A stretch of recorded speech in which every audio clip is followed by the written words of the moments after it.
Conduis-moi à la gare. C'est 100 francs, hein? Qu'à Dieu ne plaise. J'ai 75 francs. Passe ton chemin si tu n'es pas d'accord. Ça va. Viens t'asseoir. Oh là là, quel caractère. L'essence, ça coûte du fric.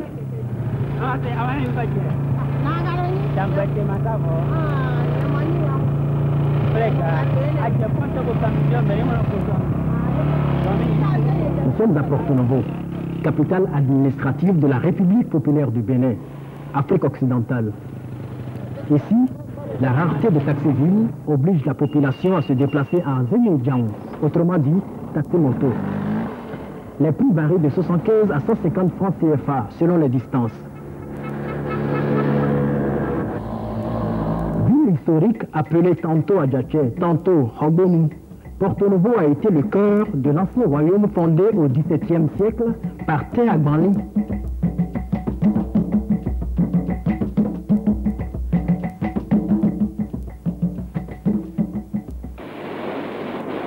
À l'ère précoloniale, les navigateurs portugais lui attribuèrent le nom de Porto Novo, traduisé Nouveau Port. Les vestiges de ce passé se trouvent aujourd'hui conservés au musée ethnographique de la ville. Quelle physionomie présente de nos jours la ville de Porto Novo, chef-lieu de la province de Lomé? De peur de nous fourvoyer dans les dédales de Porto Novo, suivant Oriyomi Zosu dit Flever, un natif de Porto Novo, pour qui les taxis-motos n'ont plus de secret. Il les a vus naître et grandir. Dalouko, comme c'est moi le citoyen de Joseph, je vais lui faire découvrir la ville. C'est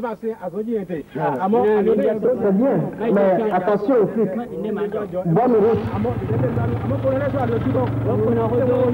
T'en fais pas, tout ira bien.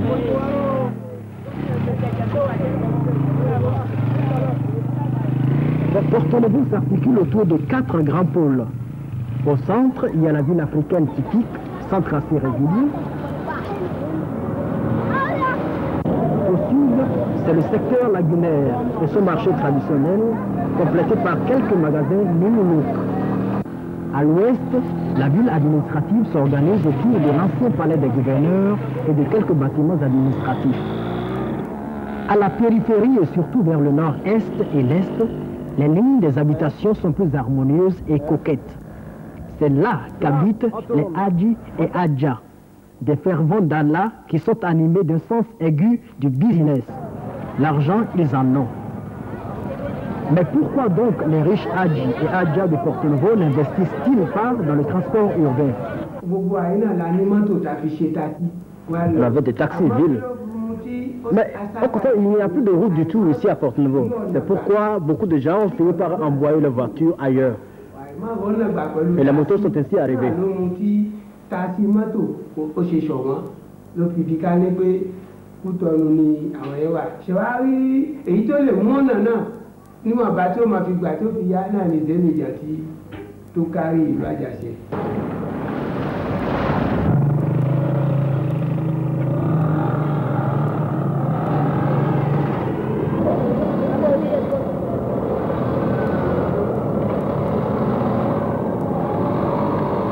Bien avant les taxis-motos, il y a eu les taxis-bicyclettes ou taxis-canans.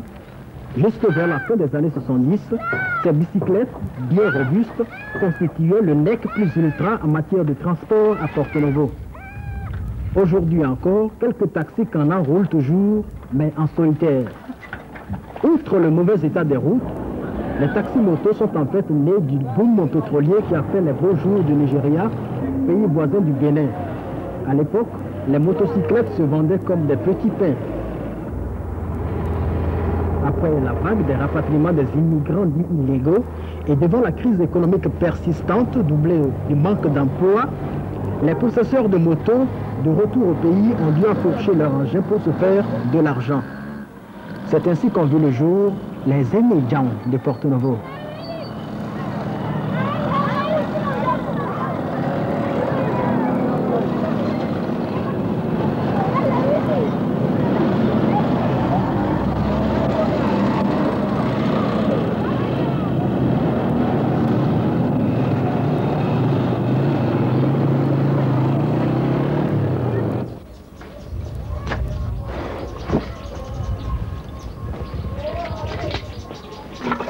Pour un conducteur de taxi-moto, la journée commence généralement par des rites qui sont supposés protéger le conducteur contre les accidents de circulation.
Vite, vite, il se fait tard. Et moi, je suis très pressé. Ah, bonne femme, ne me gaspille pas le carburant. Arrange bien la bouteille. Pour mon argent que tu jettes comme ça. Andeuse, dépêche-toi donc. Je suis vraiment pressé. Allez, allez, allez, allez, vite, vite, vite, vite.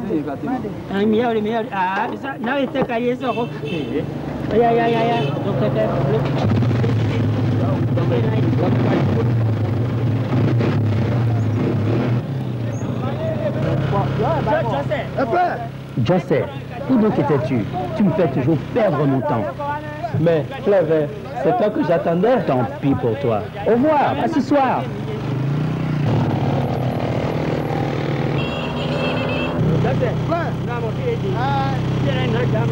Ici, c'est l'église Notre-Dame. Oh bon? Que c'est grand? Combien doit prendre au passage? C'est selon la distance. 75 francs, 100 francs, 150 francs parfois. Mais fais gaffe, empoche toujours ton argent. Dis donc, tiens-toi tranquille. Mais c'est ta faute.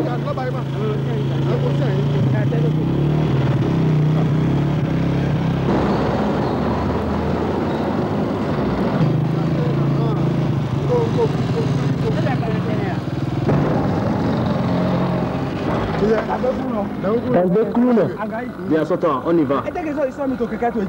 Oh, quelque chose me pique le derrière. Ma moto en forme.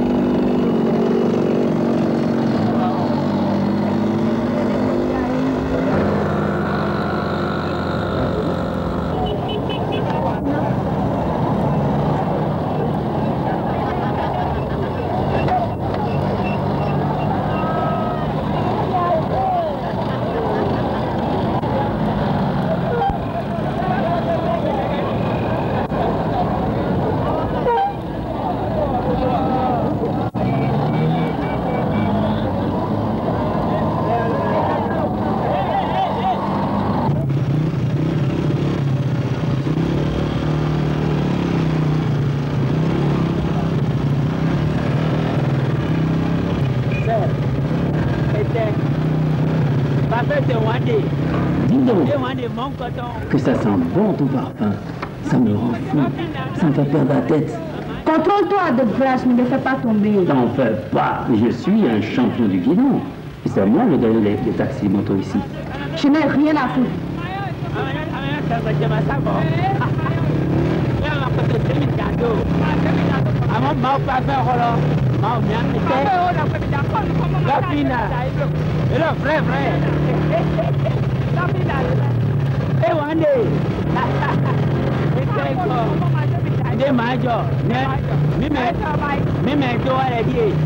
Père, je descends bientôt.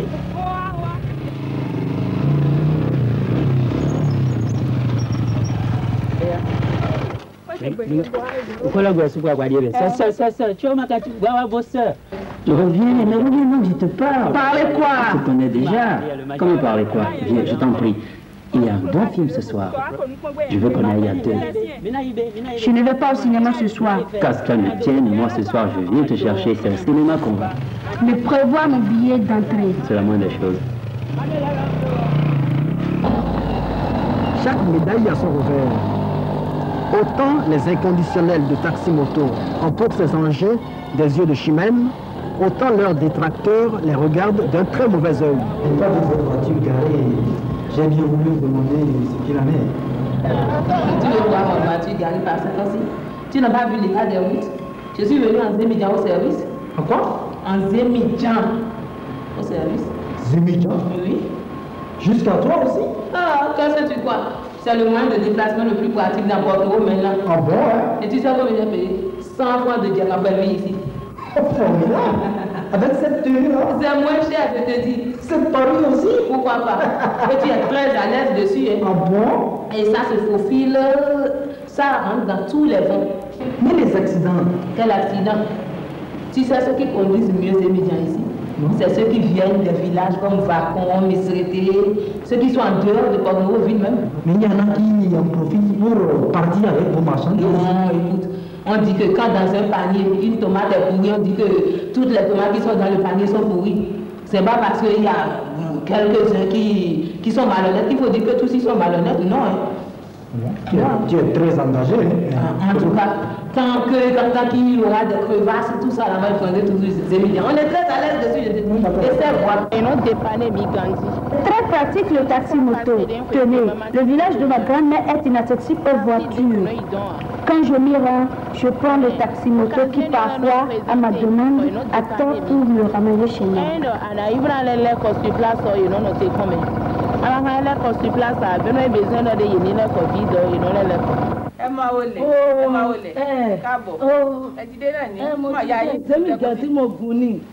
Vous êtes bien à l'heure. C'est que je suis arrivé en taxi-moto. Taxi-moto? Ah, je te le conseille pas. Il file trop. Mon enfant a été ramassé par un taxi-moto ce matin même. Je viens juste de l'hôpital.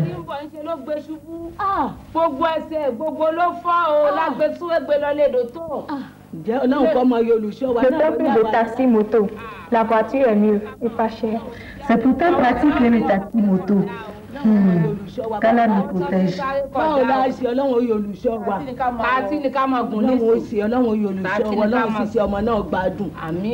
matin, j'ai eu une panne sèche. Et moi, j'allais chercher un taxi moto. J'avais commandé de l'essence et j'ai pu faire ma course.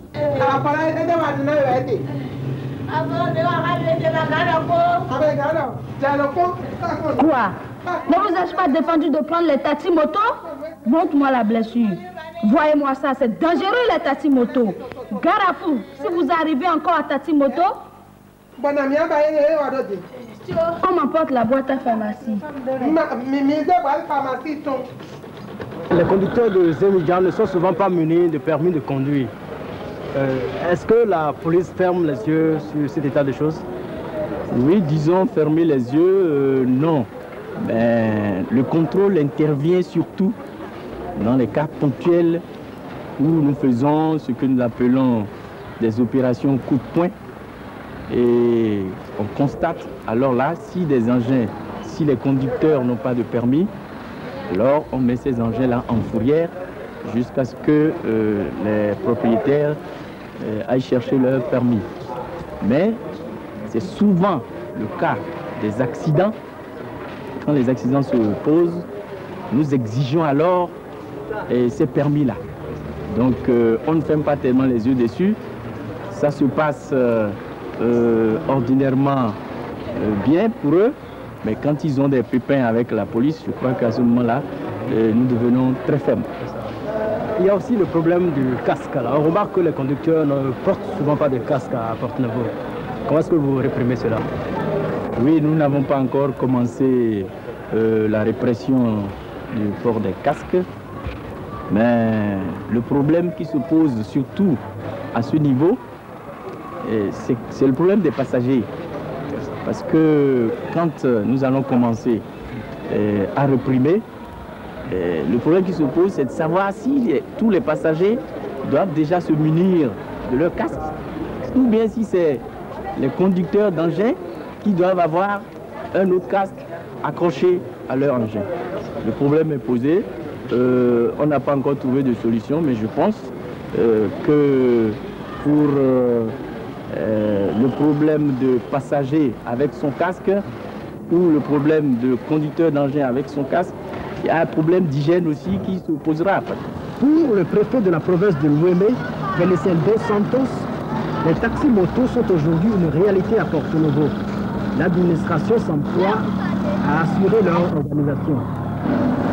Avec ce que nous pouvons appeler la modernisation de la vie,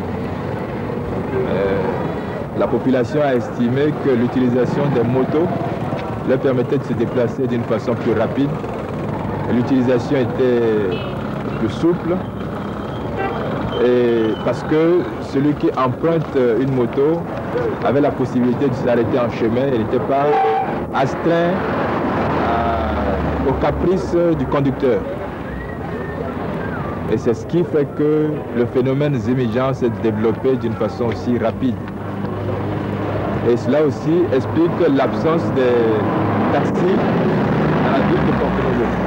Est-ce que ce moyen de transport, c'est-à-dire les Zémijan, ne pose pas de problème particulier au niveau de la province et de la ville de Porto Novo en particulier? Il y a quelques problèmes qui se posent, surtout en ce qui concerne le code. C'est ce qui fait qu'au niveau de la province, on essaie de les organiser, de les recenser, de les connaître afin de les suivre d'une façon plus particulière, afin de limiter autant que possible les problèmes d'accidents provoqués par les taxis-motos. Est-ce qu'on peut avoir une idée du nombre de Zémijan qui existent actuellement à Porto Novo? Le nombre de Zémijan actuellement recensés est aux environs de 1000. Il y a 1 millier à peu près de Zémijan recensés. Évidemment, il y en a qui ne sont pas encore recensés. C'est ça. Quelles sont les perspectives de ce mode de transport au niveau de la province de Louémé? Les perspectives. En ce qui concerne les perspectives, il faut dire que, comme je l'ai dit tout à l'heure, les autorités provinciales devraient maîtriser ce phénomène Zémijan en les organisant d'une façon plus scientifique, afin que ce moyen ne soit pas à l'origine d'un certain nombre d'accidents. Et c'est ce qui explique la raison pour laquelle nous sommes en train de préconiser des cours de conduite et de délivrance de permis à cette catégorie de moyens de transport. Donc, si je comprends bien, à votre avis, ce moyen de transport va durer encore longtemps à Porto Novo? Je crois que ce moyen de transport va durer pour la simple raison que la province de Louémé recèle une certaine particularité. La proximité du Nigeria et les trafics que l'on observe font que les gens ont besoin de se déplacer rapidement, facilement et en tout temps. Peut-on gagner son pain en conduisant le taxi-moto? Il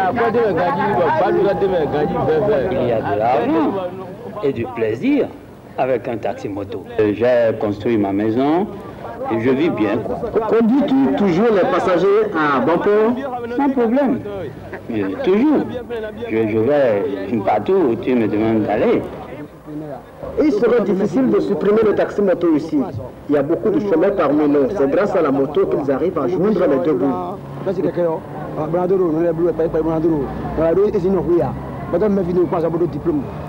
Le taxi-moto a permis à des sans-travail de construire leur propre maison, de prendre femme et d'avoir des enfants qui mangent à leur faim.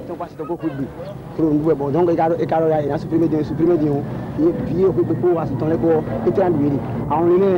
va manger tout ce monde si le taxi-moto venait à disparaître. L'aventure, ça ne marche plus, vous le savez. 11 000 Paris. 11 000. Okay. Merci, sir. Bravo, bravo. Merci. Cet homme, c'est un conducteur de taxi-moto. Le sais-tu? 100 francs, 150. Là, on peut ça doit rapporter le taxi-moto, sorti 11 000 francs de si bon maté. C'est que ça rapporte le taxi-moto. Là, on parle.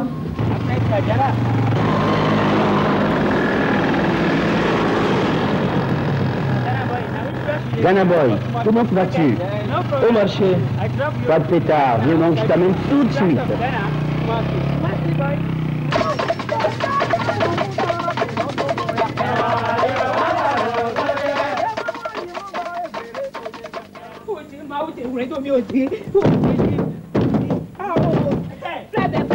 Mon fils a été mordu par un serpent. Viens nous transporter à l'hôpital de Grasse. Alors là, j'arrive tout de suite. Un serpent?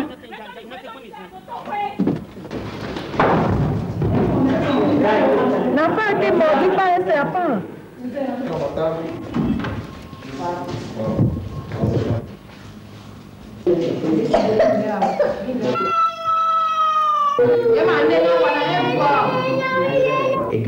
L'enfant passera la nuit ici. Demain, ils pourront venir le chercher. Dieu est grand. Quand je pense que je ne devais même pas passer la nuit chez moi. Que serait-il arrivé si tu n'étais pas là? Mais combien te dois-je maintenant? Non, à ton argent. Faut acheter des oranges aux petits. Tu as sauvé la vie à mon enfant. Ça n'a pas de prix. Tu me vois ça?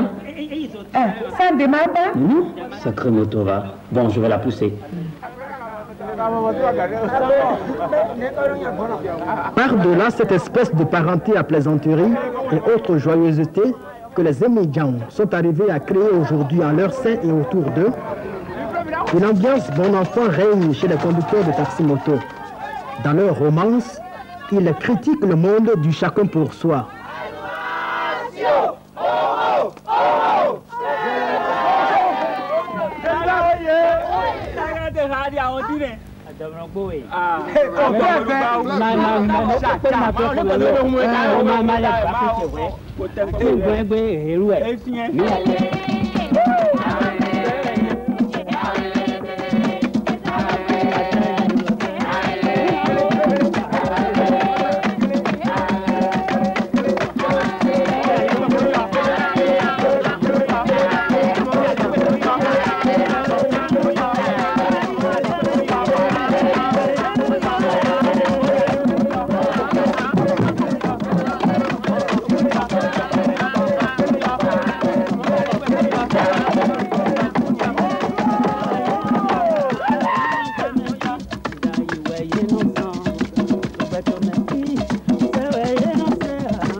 Ainsi vont les taxis-motos de Porto-Novo.